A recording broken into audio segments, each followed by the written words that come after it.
If you're talking sports, it's the matchup. Mickey here with Zizzy, yeah, we cutting it up. Just a couple athletic enthusiasts. You know what it is, the Mickey Zizzy podcast.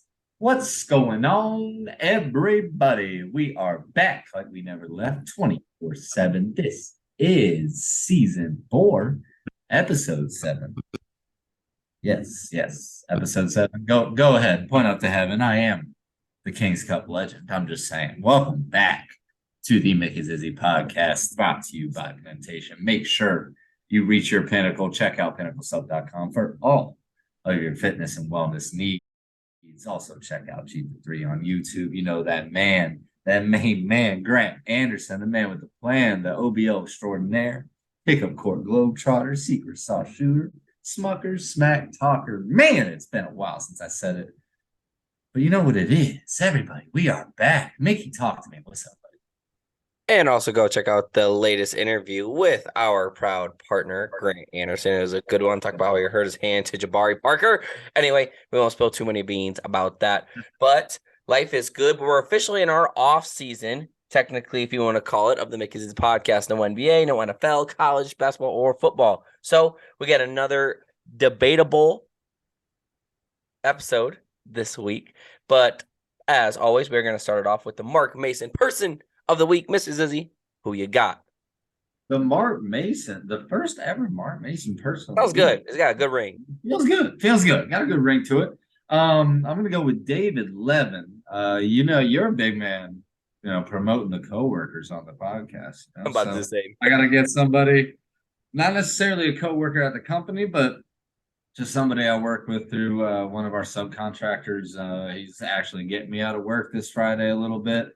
We're going down around noon. His company's doing a little event at Top Golf, and I think we're all down to swing some clubs. So it's been cool just having somebody, just even at another company, just being able to, chit chat, kick it back, and hang out with outside of work, get to know a little bit better. And then have a good time golfing, obviously. So just appreciate that in the heat of the summer because it has been absolutely insane. But this is my busy season. It's not school time over here, so we switch it up, baby. Big shout out to him, and obviously it's always a good time when you go to a Top Golf, which the town over, they're actually installing a top tracer. But I'll tell you one thing. Haley is like the goat at Top Golf, and I hate it. Like, trying to hit the flag or get closest to it and all that jazz. Like, she swings and it goes that way. But, like, anyway, don't want to go on too big of a tangent there. Obviously love shouting out to coworkers. But I'm also going to do the same. I'm going to shout out the head strength coach at Williamsburg, Mitch Stahl. It's been awesome working with him, being in the weight room the entire summer, watching these athletes grow, and really enjoy the process of being in the weight room. That's one of my roles, being in there, being the hype man, make sure form's all good, and make sure they're enjoying the process as well, because if they can enjoy it, they're going to come back. But we've just been really collabing and working together. And it's always a good thing when you can work with someone, kind of like we do here on the podcast. You can just work with someone, and life is good. So a big shout out to him. And I mean, if you want to call us working together, I guess. I mean, sometimes we make it hard to work together. I'm just kidding. But yeah, no, that's awesome, man. I just got to know when you guys are doing the weightlifting and all that. Like, do you like put on your 4 plates and just? I'm about to. I'm about to strap up here, put the knee sleeves on, and get to work. But I wait till after. I take my time alone. But no, all good things. But as you can see from the title of this podcast, we are going to go into the NBA draft recap. Now, there's some things, and we are a Scoot Henderson podcast. We said that a few episodes ago, so I know we're going to dive deep into that. But just like we're going to dive deep into this episode, make sure you go dive deep into Pinnacle supplementation, y'all. Go reach your Pinnacle. Go get that merch you already know. Go get that, my personal favorite, the protein, plant-based proteins. We'll tell you all about it later. But Yank, we obviously knew that Victor was going to go first. Wemby. He's going to be the court. I hope he reaches the potential, unlike what the Zion Williamson was back in the day. It was all the hype, and he hasn't played at all. I hope Wemby plays, and he's from France, so that not the American culture, because we've seen Giannis play a lot more. We've seen Jokic, we've seen Joel, for the most part, Joel, play a whole lot more. Winning MVPs and whatnot. So hopefully, that's the only thing I got to say. Yeah, I mean, the organization he's going to is used to this, and I mean, even specifically, I mean, look at Tony Parker previously. Look at Manu Ginobili coming over from, I think he was Spain, but still, I mean, just like all the foreign players that have already been in this organization. Pop was their coach. He can take the experiences he has from that. It'll all transition fluently. I mean, we've been kind of saying this could be like Pop's going out, Wish going out party in a way. I mean, now he gets a shot with an absolute once in a lifetime generational type of talent, at least from what we're seeing on paper. I mean, the guy is 7'5" with ball handle skills of a guard, and he can shoot mid range and drive to the basket on like no what. I mean, he's an offensive weapon. He can still do the same thing on the defensive end. If anything, you worry maybe because he shot like what, like 30% or something from 3 point. Still If not that, awful. like, yeah, but like for 7'5", you're shooting 30%. I mean, I'm not really too upset about that. And you're going to the NBA where obviously it's a little bit more focused. I'm sure somebody develops it even further. So this guy's gonna be good. I think he beefs up, he goes out there and just does damage, man. Wemby is all of us playing on the hoops you have inside, and you're just absolutely yamming and walking around like The 8-footers? yes, the 8-footers. No, but let's move on. We're definitely gonna cover that first kind of 10-ish picks and then talk about any other people we want to highlight.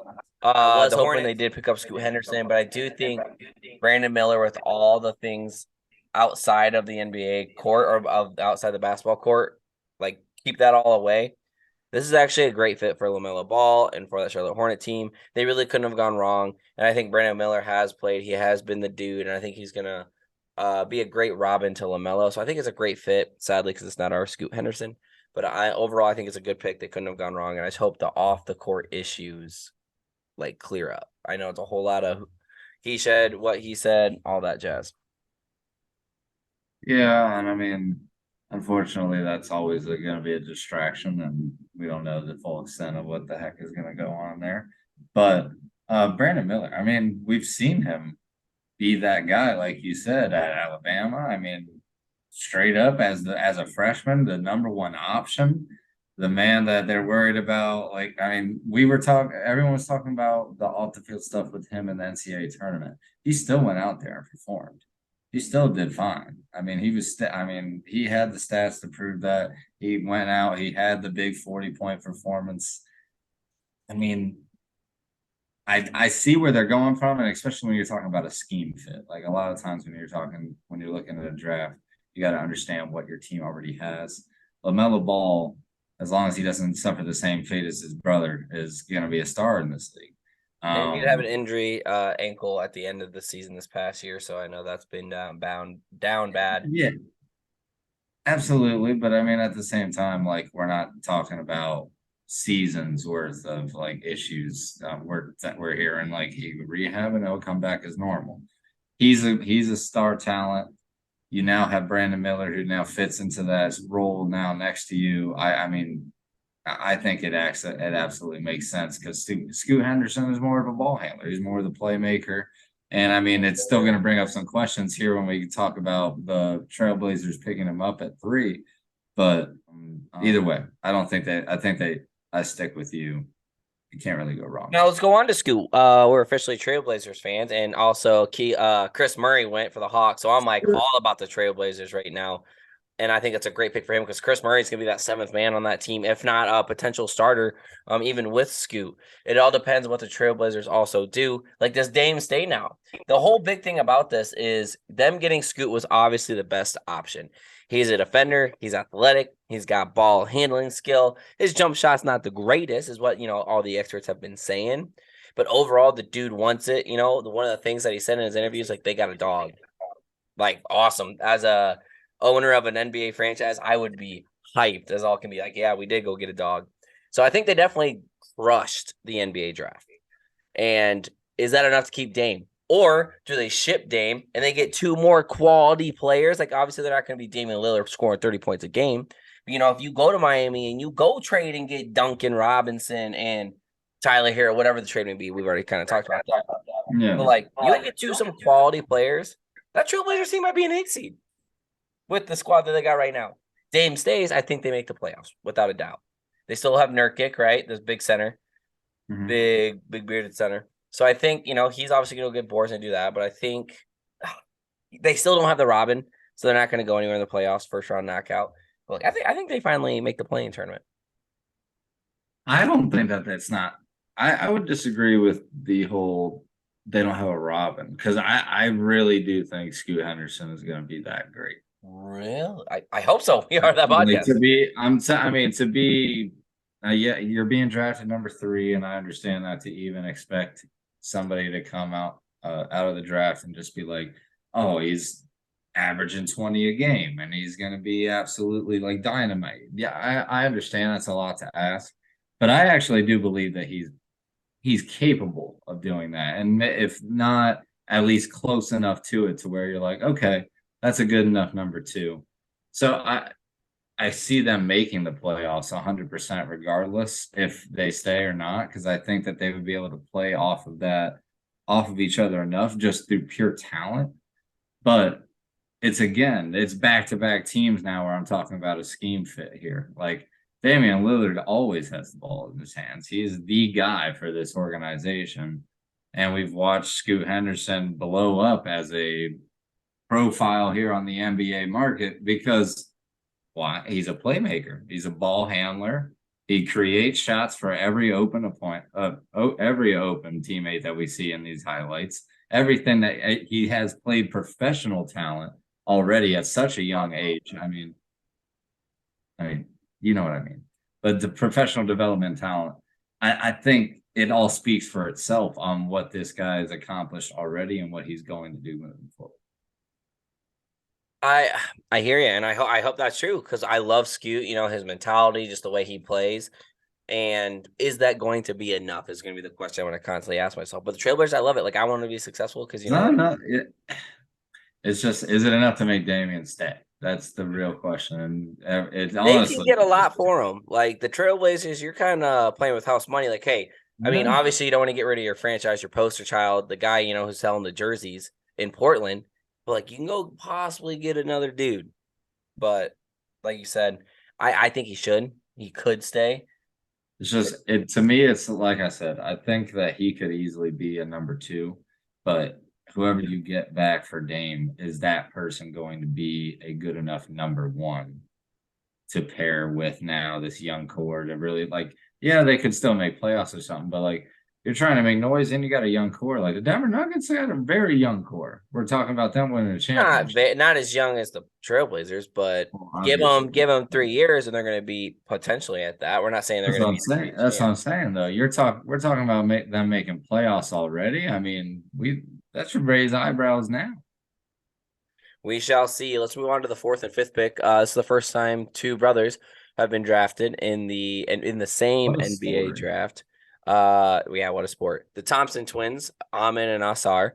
Amin averaged 14 points, 14 and 6 in the G League, and then Asar averaged like 16 and 4. I think he was like one MVP for something like this and that. But the big thing that draws me away from these 2 cats being drafted, first off, like you said, it is awesome. I actually think they do deserve it. They're explosive. They're bouncy. They can score the basketball. I just don't like this whole hype train of the G League. Out of the 5 dudes that we just said, there was one guy from college, right? That's how it always was done. And I'm all about doing the untraditional, right? LaMelo went to Lithuania, right? He went to Australia. He figured his way into the NBA, and he's doing some great things. I just don't know how much I can get behind, like hyping these guys up because they're facing pro talent. Luka Garza's put up 30 and 12, and he's hardly getting any playing time in the NBA. Right? He is dominating the G League when he plays down there because he has a 2-way contract. So we're talking about these pros and, they played against these grown men before. I'm like, you're kind of doing it at the same level at the college level. You're playing against 22, 23-year-olds like you've been saying on the podcast. So I think that being in college, we're like muddying the water. Like, oh, it's not as great to go to college now. Because I don't think the G League is just as good. I'll be honest. I'm going to take the I'm not best saying college that teams go beat the G League. I'm not saying it's the best option necessarily. I feel like, well, that's like completely dependent on the player itself. But I just think, I mean, you're talking about you have full, like, there's no limitation to now what you can do in preparation for the pro level. Like you can go like, and it's not even just the on the court stuff, it's the off the court prep and everything else, like all that comes into that. I think that's just so valuable experience to be able to get. I mean, maybe What it's about the different. fans? They have a total of Yeah, what, 17 fans? but maybe it's different, and maybe it's different now in college with the name, image, likeness, and everything else that's going on. I mean, I'm out of my places be it to use that as a point, but that's just where my head was at when I'm saying. I'm not taking. I want to make clear this out because I know people are going to probably throw some beef at me. The twins deserve to go when they did. Like I was watching some of their tape, especially on draft night. I was like, okay, these guys are dudes. These guys are raw. Let's go get to it. But at the same time, I was also looking in the background. There wasn't that many guys in the stands, right? There wasn't these jam-packed arenas like we've seen in college, right? When it's Iowa versus Iowa State, when it's Auburn versus Alabama, Tournament, I get you. when they haven't played in a high stakes tournament of March Madness, when everyone is watching. Like if you look at the viewership, right, a whole lot more people are going to look about when Alabama got bounced in the March Madness from when they won the G League. So I'm going to take the dudes I've had a little bit more pressure, like people actually seen them, compared to the G League where it's a little bit more relaxed. I think we both can agree on that. I just think I think it's just I think basketball in general as a sport has It's a sport, become the yes. most, it's so globalized now to where there's so many different options that you can go through. There is these different avenues now. I mean, like you said, work through the top five, and there's one of them that had gone the college route. I mean, that was kind of like eye-opening to me when I was going through the everything else. I mean, and then we had a couple more in the top 10 that are from out of the country. So I mean, I'm just saying it's definitely not uncommon nowadays, and it's something we have to take a look at. Yes, and we are, and we have been, and we've seen that the Zion, John, RG Barrett, like how they kind of turned out their top 3 picks. I've been seeing a bunch of memes about that lately. And yeah, maybe these guys are a little bit more ready because they are playing at the pro level. I'm just not ready to take that jump. I'm not trying to discredit because I love all the different ways you can make it into the league, right? With the football, there's XFL now, USFL, the NFL, right? They're trying to make more leagues, try to get more people a chance to make it to the big leagues. And obviously, that's everyone's end goal is to go to the NBA, right? They don't want to be stuck in the G League. I just think pump the brakes and trying to make these guys like I'm afraid that the next year we're gonna have top 15 picks all be from the G League. Like, what's the point of going to college then? I mean, again, it's the education part of it. If you want to go and get your piece of paper and get a degree, but that's a personal choice at this point. For me, when you're talking about like the comparison to, I mean, you use like Luke Garza, for example.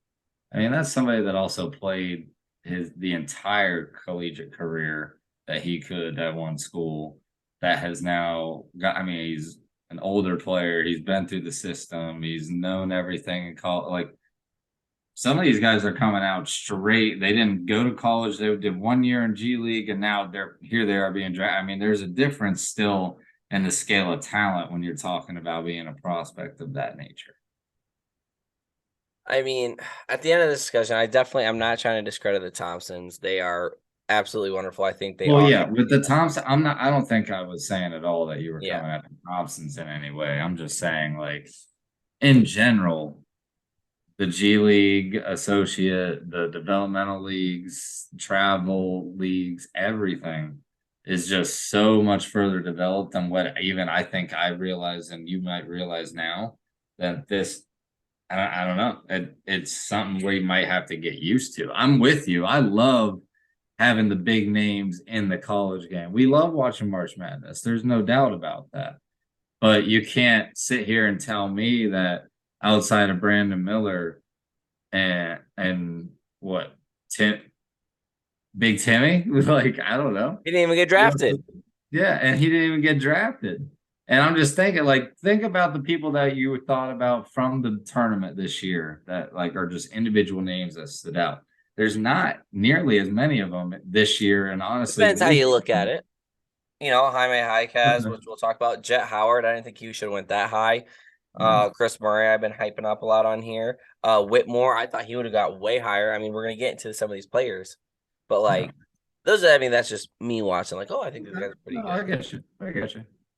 Anyway, talk about that. A college player from Arkansas, Anthony Black. I think this is a solid pick for the Magic. All the Magic fans are getting all hyped. We have all this young core. I'm like, at some point, someone's got to start going off and start leading. I think they have like Jalen Suggs on the squad, Franz Wagner. Like y'all got to pick it up at some time. Like you can't be young forever. Like we'll see what happens. It's just with them, it's also like, geez, every time the draft comes around, I feel like they're getting some guard and just hoping this is the one. And maybe, maybe. Ponchero, I'm not a big fan. I like Paolo. I like Paolo. I actually think he's pretty dang good. But it's just you gotta have it's way more than just having one or two good players anymore. And they just haven't seemed they've gotten quality, they've gotten decent, but they have just not hit year after year. So maybe this is a good one. We'll see. You're right, though. They haven't hit in a while. We're going to cover the top 10 real quick. Balai Kulabi, like I said, I want to get a lot of these names wrong, but he was also he was Victor Wembanyama's teammate. The Pacers traded him to the Wizards. Like, hey, Wizards, all right, they're trying to build something. I think this is definitely a good key piece. And he was just kind of like, I loved what they said on draft night. He was the guy that when they went to go see Victor, they're like, wait, who's this other guy?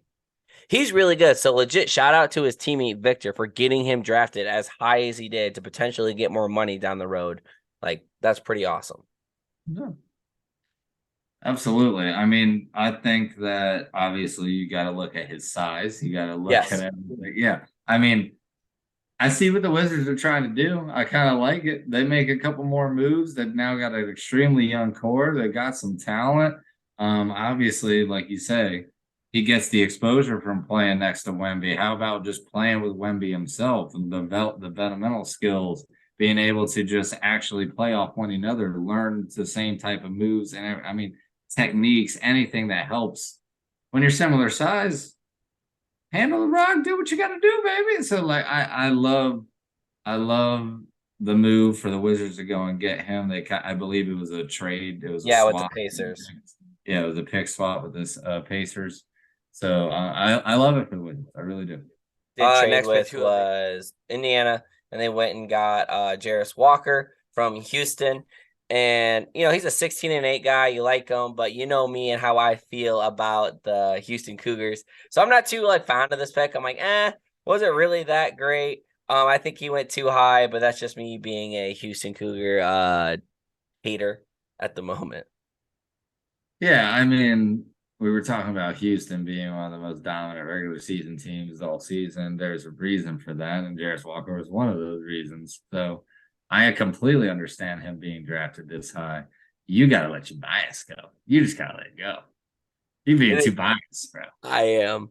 Come on. And I hope I prove me wrong. I love it. Prove me wrong.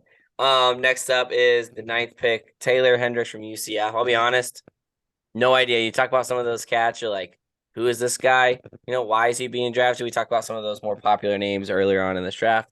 I was like, okay, you do you, Jazz. Like, I know they are trying a whole bunch. They've blown it up, trying to rebuild. Maybe they even tank again to go get, Bronny James. I've seen him trying to go in the Hawks at 17 next year. Whatever. We're not talking about that. We're talking about this year. I'll be honest, no idea. I looked at his stats. It was like 14-7. Like, all right, go do work. Yeah. All I can say is, I mean, I'm pretty excited to rep the whole UCF thing. I'll be like, oh, gang, Florida, let's go. But yeah, I'm with you. Didn't see much about him, didn't hear much about him. But I mean, a lottery pick in a draft for a UCF team that's big. That says something. And then that last 10th pick was Case and Wallace from Kentucky. Big thing there is just kind of the name of the school. Kentucky Wildcat, watch out. Let's go get them. Let's go draft them. Not much there. I think it's a safe pick, but they did trade that to the Thunder, which, hey, they've been trying to build something. Like, wait on it now. I think it's a good fit for the Thunder. That's a young core you want to get hype behind, not the Trailblazers. Sorry. I just love, yeah, I mean, I think I love everything that the Oklahoma City Thunder have done over the last 2 seasons. I mean, from draft picks to, I mean, they are still hoarding a ridiculous amount of picks. I want to say after all the talent that they've already collected, I mean, the management has been absolutely off the chain. I love what the Thunder are doing, and I mean, we still haven't seen Chet Holmgren yet. So one day I'm a Chet Holmgren guy. Hopefully he gets healthy. Real quick, to end up our NBA draft talk.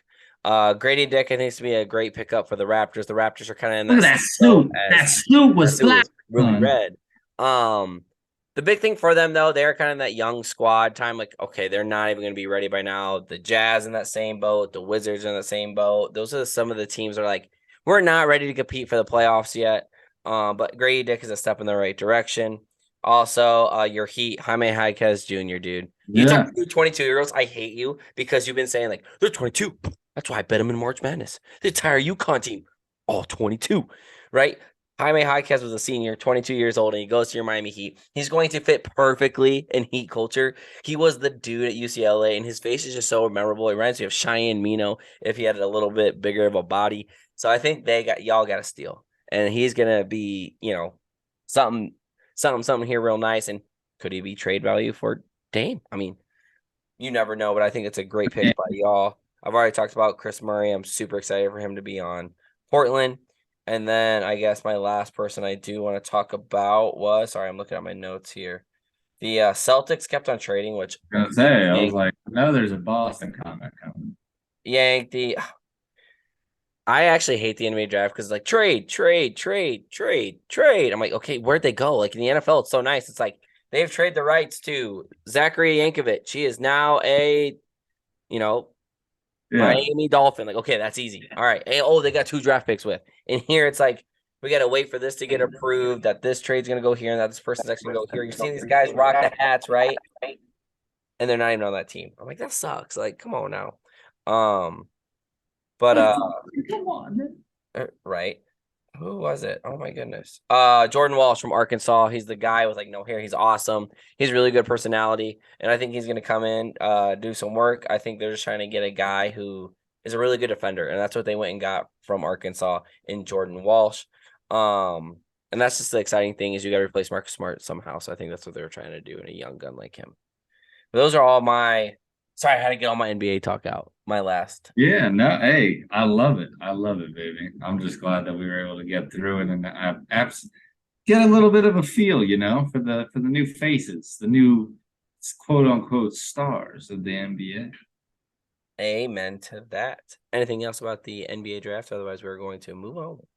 No, other than the fact that I'm pretty excited. July 7th, it sounds like we're gonna get to see Wemby play for the first time. So I heard he's going to play like 2 summer league games. He's too good for yeah. it. Oh yeah. I mean, you saw what happened to Chet. I mean, Yeah, all it takes. all it takes. We one. are going to move on to our next topic. They are sport oriented, obviously, but not too many things you hear on podcast itself. We're going to talk about the decline of running backs. And Yank, I've been really, really upset on the podcast lately. I don't know, like the past few episodes, I've been mad. I've been upset. And seeing the disrespect on the position of a running back ruffles my feathers. Yank, I got a bunch of stats and a bunch of dudes that are going to back up my talk, but y'all need a good running back. I understand it is a passing league these days, but they are getting no respect. After their 4th year, they don't want to pay a running back big bucks when they're having a 1,000-yard season is bogus, right? Running backs' careers are getting cut short, right? Oh, the expensive stand, the lifespan of them, they're fine. All right, you're seeing the dudes. Look at, I'm freaking out so much. I'm moving my mic down. The mic out. The dudes are fine, and they can be durable. That's why you have a 2-3 running back room so that you can run the ball, dominate the line of scrimmage. But now we've turned into a all pass. I love the pass game. Don't get me wrong; those are where some of the best athletes are. But like when you're a kid now, you probably don't want to play running back.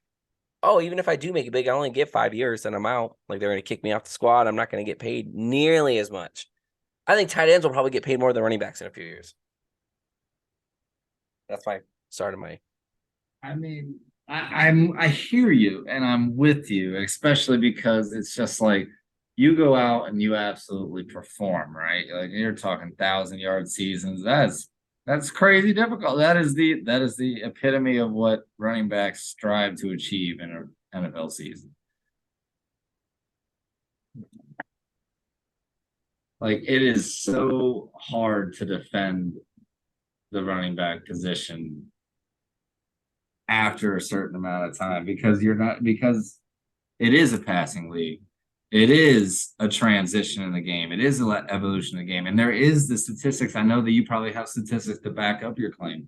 but there is also the stats that sit there and tell you that there is a tremendous decline when you're talking about the specific number of carries that a running back is going to get, the specific number of injuries that are related to those carries, like the decline in productivity after coming back from those injuries. Like it's just their time. It all affects just the timeline and lifespan of running backs. You're not going to see running backs be like a quarterback or be like some of these wide receivers that can I'm go not asking 12, for 15 quarterback yards. pay / light, but they need some Well, more. they deserve to get paid. I mean, I don't believe that's where I'm kind of with you. Like Saquon or Nick Chubb or the people that are out there getting 300 yards more than expected for their statistics for last season. You're also going out and getting 1,000+ yard seasons every single year. You have total purpose yards with receiving and that. You create an offense. You attract attention from the defense. You are game plan for all. Like I think that all should be accounted for. And yes, after a great season, you deserve to be rewarded. But you can't look at me and be like, okay, you're going to be rewarded, but for the next 5 years.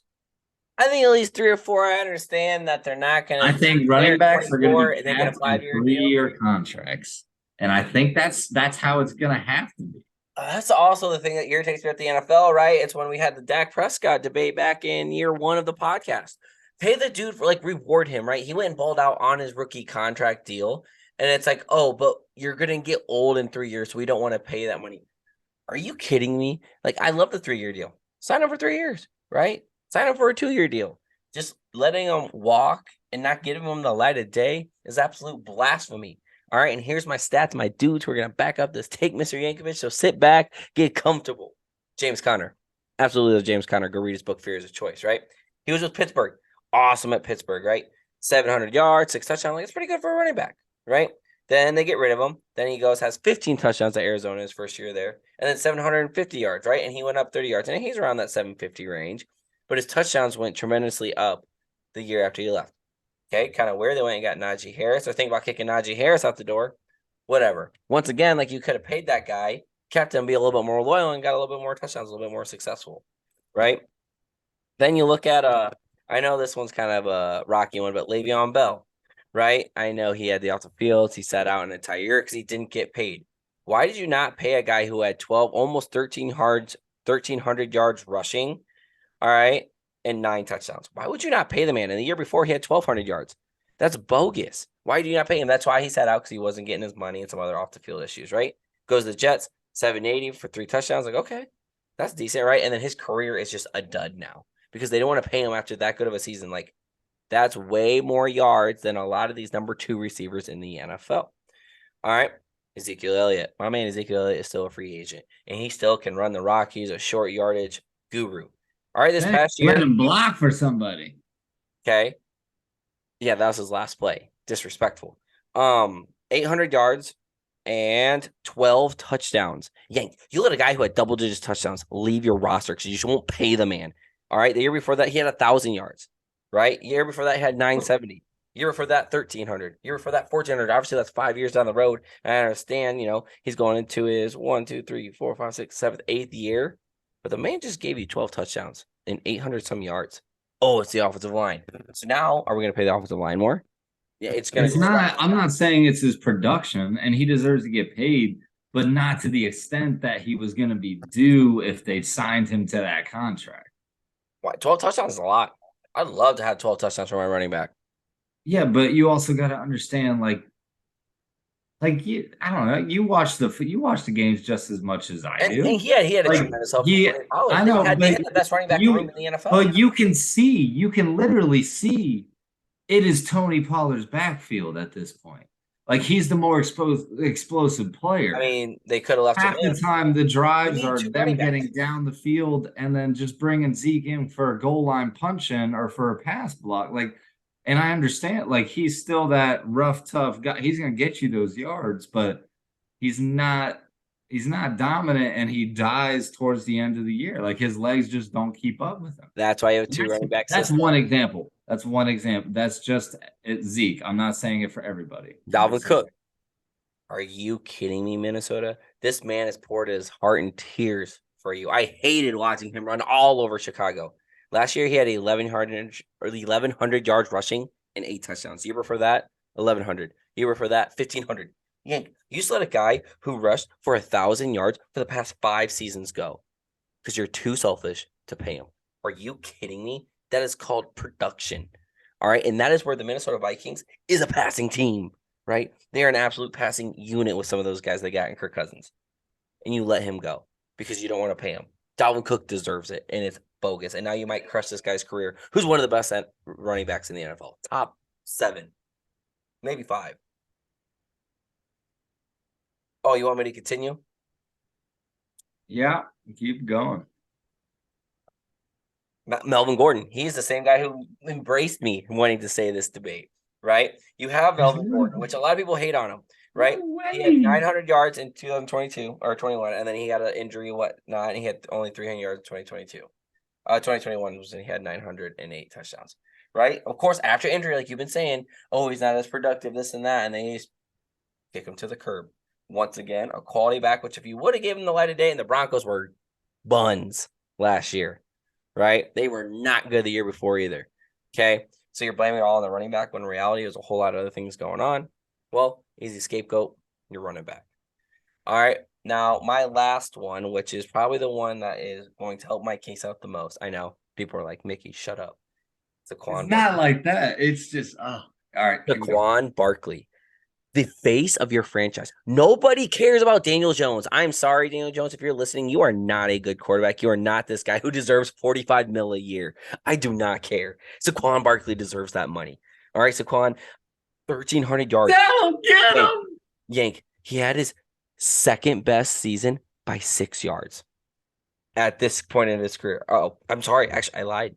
He had his best season. 2022, 1,300 yards. Last time he had 1,300 yards was his rookie year, right?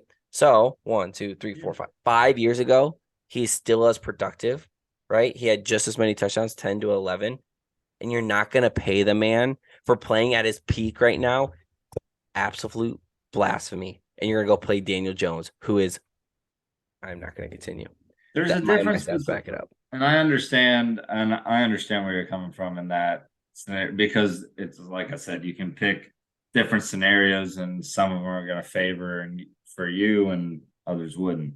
But I agree with you when it comes to Saquon. He's the face of the franchise. He's everything that you have said. Like, the fans come through the gates to watch him. He is that absolute unbelievable talent. The defense's game plan to stop him. They want the ball in Daniel Jones' hand to go and beat them down the stretch. Like, I completely understand where you're coming from. So why not pay him? When you talk about him. Well, there's a different, and again, it's not, I don't think I've been saying at all this whole time, like, don't pay them. You pay them, but it's just the length of contracts are going to be different. And because of that, the pay isn't going to be as crazy. The pay isn't going to be as outstanding. And I just don't think that you can sit here and logically say, like, for these running backs that are coming out as rookies and playing really well in their first 3 seasons, for them, they have an argument because it's like, look, I'm only 24, 25. Like, come on. But people, when you get to 29, 30 years old as a running back, that's just naturally how they start to look at it. But it's not their fault when the stats reflect that too. There's only a few anomalies. There's Eric Dickerson. There's LaDainian Tomlinson. Frank Gore. There's Adrian Peterson. Frank Gore, 3rd most rushing yards. Okay, Frank Gore. Yeah. I mean, the man played for 20 years, but yeah. Durable. Yeah. Anyways. Yes. By all means, I'm sorry. I'm just trying to show my love for my fellow running backs. They deserve it. And all you're saying is this, oh, they're almost done, right? Oh, that's their cap is 30 years, which I think is cap. I mean, then explain why there's really only a handful of names that we can go by that have exceeded that number. What about receivers? Like, what if a receiver has went past 30 that you're like, wow, that dude was a dog? I mean, I'm not saying that it should be necessarily any different for them, but really, is there any that are getting that? I mean, DeAndre Hopkins is one of the greatest names that we have known our entire lives watching football. He's still a free agent. He's 33. There's some other off the field stuff as well. I know he had the PEP. I mean, people talk about Odell's signing like that it's extraordinary. Like it doesn't Odell happen. also has had 2 knee surgeries. That's what I'm saying. But like his signing is extraordinary by any analyst standards. Like it's amazing that he was able to get that money. But that was all influenced by the situation of the Ravens trying to make Lamar happy, in my opinion. But I'm just saying, like that was an anomaly. It doesn't necessarily happen for other skill positions outside of really quarterbacks and superstars like X Factor. Other people will come on to this podcast or other people talk to me and be like, "Oh, it's all up to the offensive line, this and that." But like running backs are still out here doing work, right? I Because mean, McCaffrey one did just as great as I San Francisco. I can't disagree with everything that you said because you're definitely right on certain points. Like points like that, like I 100% understand. It's not all on the running back, and they do get an unfair share of the blame, and they do deserve to get paid more than they probably do on average. And they should get that extension earlier than having to be forced to play out on their entire rookie contract. I agree with all of those points, but let's not escape the base of the argument, which is That that stats don't lie. That people post are 30 still years balling and old, not getting paid. post 30 years old, these guys drop off. It's a clip theory. I mean, doesn't every other position besides the quarterback? You could even say the quarterback. Anyways, as y'all could see, it was a very heated debate. I wanted to let the people know my thoughts on this kind of new common thing. And at the end of the day, it just drives me Hey, crazy. Saquon. It's for, yeah, first of all, pay Saquon. Like, I might have to go get a t-shirt because he's magnificent and I love watching him as it. But the big thing here, Yank, is you're all right. Like, after the rookie deal, they're like, oh, let's just go draft another rookie in the 6th round. Chicago's kind of on that wave right now. I'm like, dude, we just lost David Montgomery, and he was an absolute dog, right? I want to name my firstborn after them, but Haley didn't agree to it. It was close, Montgomery. But it's like he was absolutely so much fun to watch with Chicago not having a lot to root for, and we go and get another running back. They're gonna go leave it to Khalil Herbert. We're gonna see if he can kind of vibe. He was a 6th-round draft pick, and now he's gonna be our starting running back. Like, you don't see that every day. So Chicago is legit doing what I hate seeing to these running backs. But end all be all, go pick up a Zeke. Oh, you guys do have a number one running back at the quarterback spot. So I mean, he is him, which we'll talk fantasy football here soon, which I guess I'm interested takes about him. But anything else? So you think it is correct that the decline of running backs is happening? yes. I mean, I agree that it's happening. And I wish it didn't in certain aspects, but like I think it's logical and it's explainable, Like but it's a fact. It's a thing. Not a fact. But let's move on to our last topic of this episode. Again, y'all, thanks for listening. Go check it out on Spotify. You can also use Spotify for podcasts, the way you can create your own podcast just like we do, and then also go check out on the YouTube. But let's get to it. Our last one, and is winning everything? Do we emphasize winning too much? Is it all about winning? Zizzy, you brought this up to me, and it really made me double think. I got some interesting takes about it, but I would love for you to take the wheel to start us off. Well, I mean, it just depends on.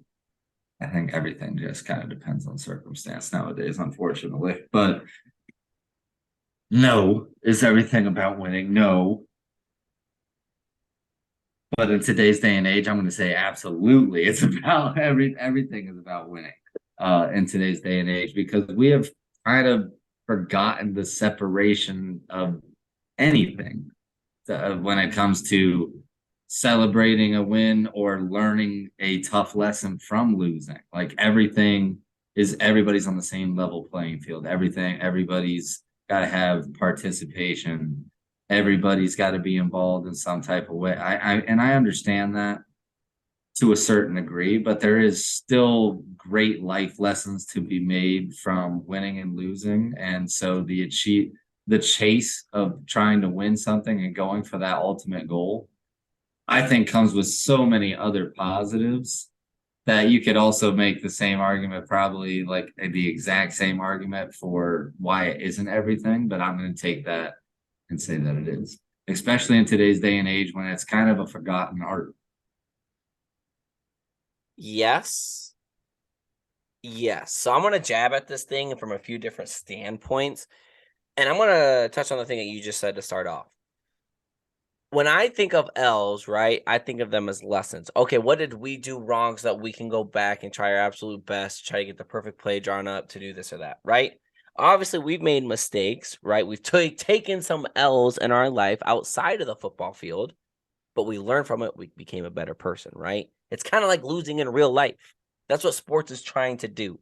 If you won all the time, guess what? You'd walk up to that job interview like, all right, I'm here for work. It's like, dude, you got to take the interview first. Like, you can't just walk in and get what you want, right? You're at work, right? I'm taking the day off, right? You're going to do this and that. And like, you get penalized for it. Like, whoa, whoa, whoa, you can't do that. I'm this and that. Those are like the life lessons of my inner coach coming in, talking about it, of why losing or like why we should emphasize winning, right? Because, if we strive to go win, right, and you get that reward, you get to celebrate like we saw the Denver Nuggets got to do this year, right, and the Kansas City Chiefs. But did they go undefeated? No, they had a lot of lessons. They really had to look back at film, and that's what made them better, right? Even the years before that, we watched the Nuggets lose in the playoffs for 2 years straight, right? And we said they didn't have a chance. Would they have even had a sliver of that if they did not lose, right? And the win wouldn't have felt better, right? If you win after a while, it's just like, dang, right? This kind of sucks, right? But if you lose and you lose and you lose and you get back after it, you get on that horse and you finally get a ride to the top of the mountain and be a champion, definitely means a whole lot more. Don't get me wrong, I love winning all day. I'll keep on trying to do it. That's a competitive side of me. But like to your point, like, yes, I think we need losses to help emphasize, this great thing we call winning. That's my first jab at it.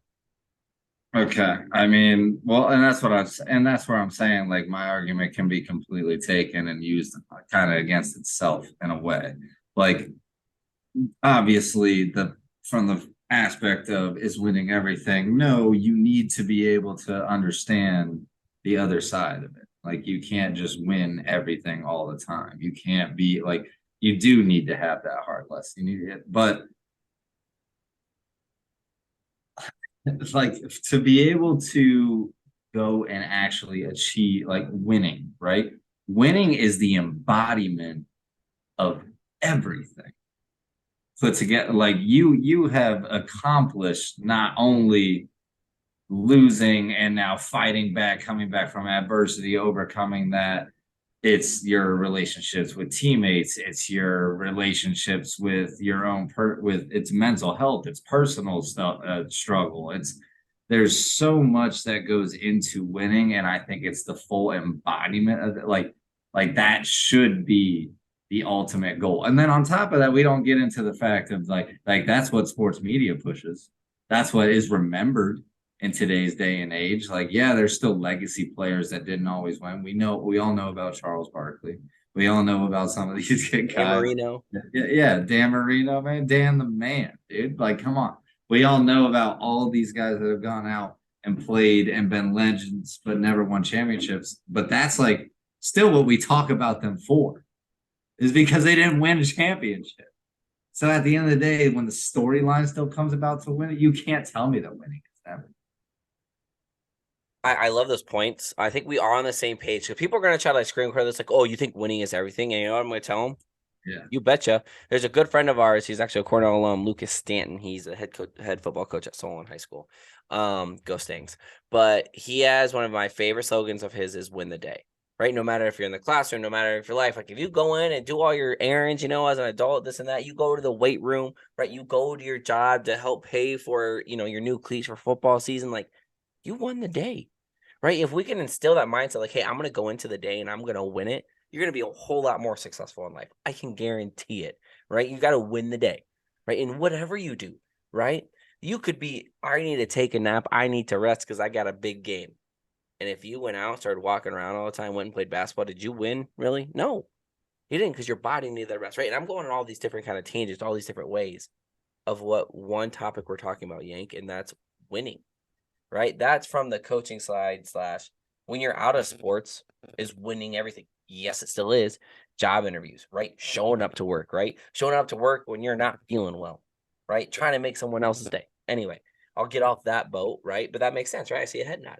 And then on your other point, championships is something. You cannot be the greatest of all time if you did not win it all. Am I wrong? You can't. We wouldn't be talking about Jordan, right? Jordan was the guy who never could, right?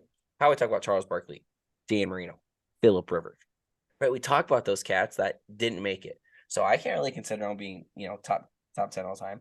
I think in my top, Wilt Chamberlain won, I think, one chip. I'm looking at the top NBA players. They all won a championship. I don't want to put a guy who didn't win a championship, right? We have Karl Malone, right? Yeah, second leading scorer of all time. Never won a title. So you're going to have that bearing over you. So I think we should have this winning on emphasis, because you cannot be considered a great in your eyes from what you were just saying if you didn't win the big one. I mean, it's enough said really on that. I mean, I could argue it both ways. I could bring it all around. Like we've said, I wouldn't want to have to sit here and like argue and stare a kid in the face. And it's not like a, hey, you didn't win, you're a loser thing. Like that's never Yes. it. That is never it. And so I get that when people say like winning truly isn't everything, because it's not. I mean, family and everything, and like not everything in life needs to be made a competition. That's not what I'm trying to say when I say winning is everything.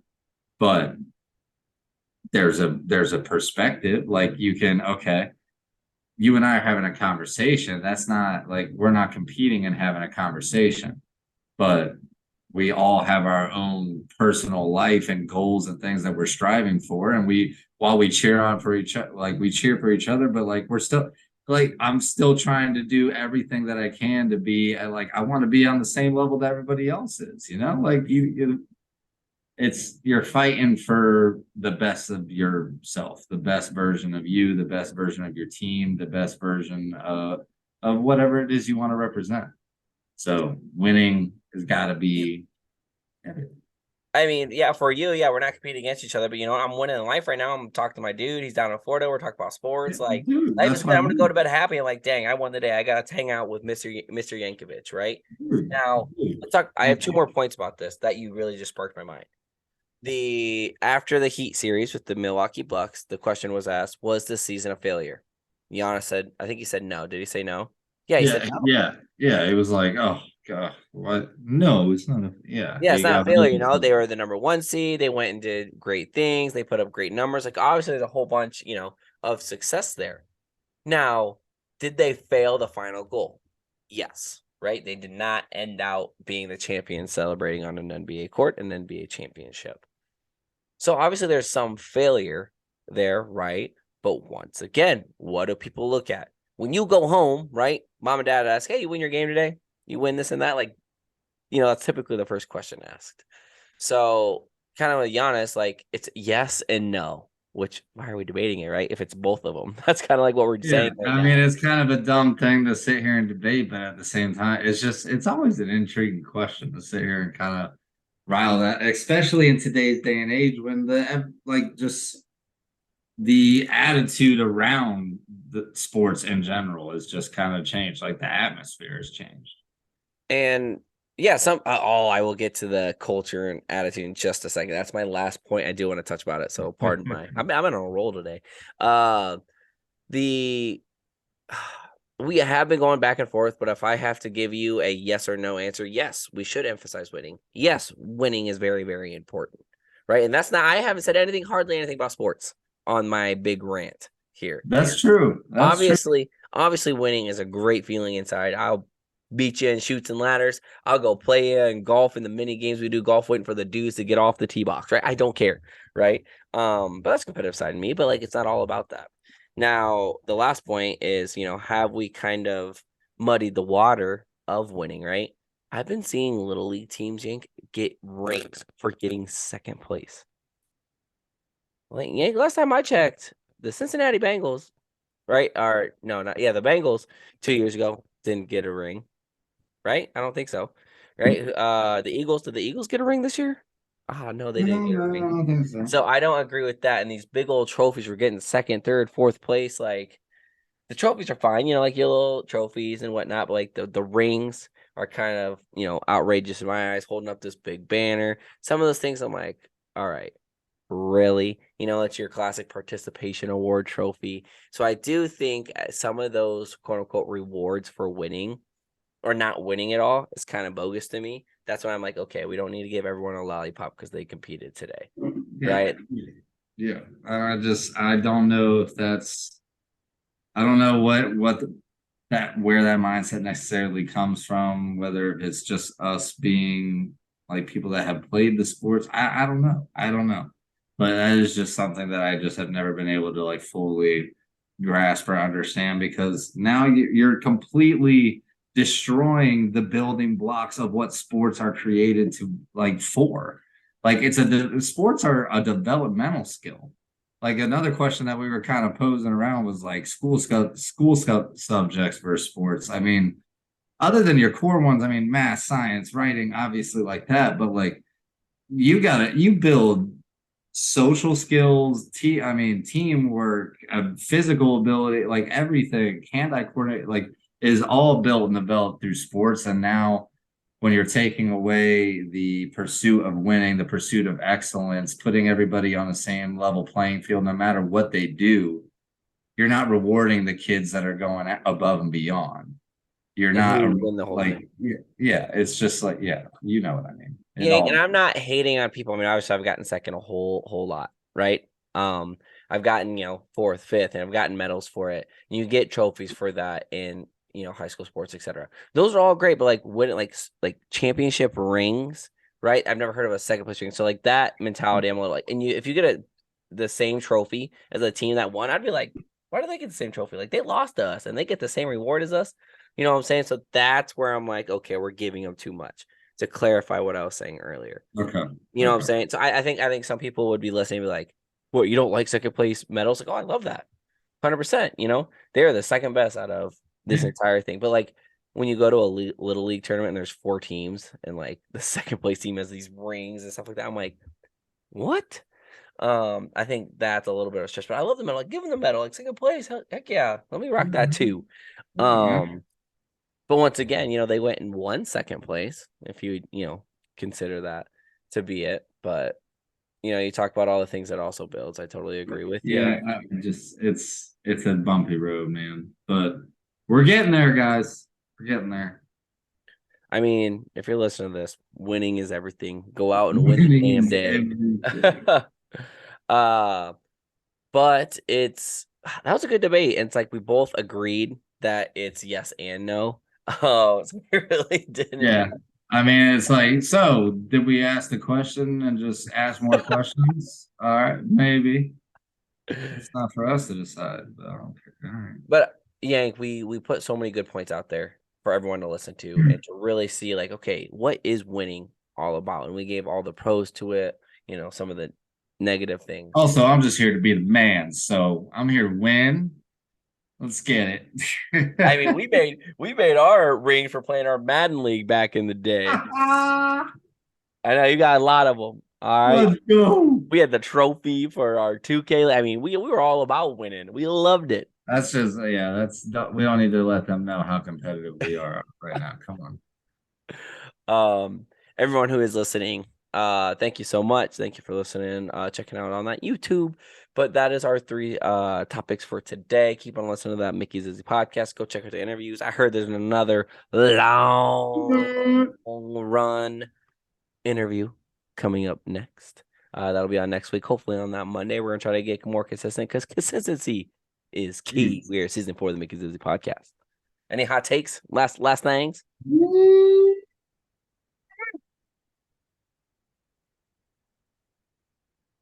Ooh, I really had a good one, and it really just escaped me.